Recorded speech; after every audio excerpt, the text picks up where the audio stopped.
Welcome to Luca and Miguel. Enjoy the video. You begin by pulling your 3 credit reports and confirming the precise personal data that's wrong. Once done, gather supporting documents: photo ID, recent bills, account statements, social security card, or police report if needed.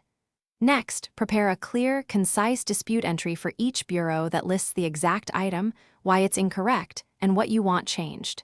Do this now, because an organized start speeds every later step and avoids repeat disputes.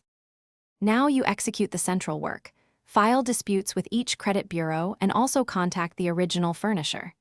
Use the bureau's online portals for speed, but send a written dispute by certified mail when you include attachments. That creates a paper trail. Provide copies of supporting documents, clearly mark disputed lines, and request specific remedies.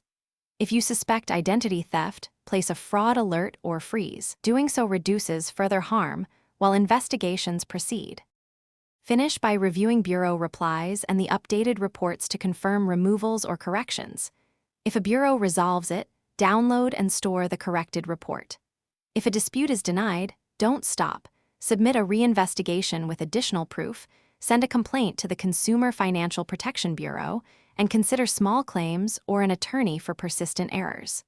One troubleshooting tip: if a furnisher refuses to cooperate, escalate with a detailed complaint and preserved certified mail receipts to strengthen your case.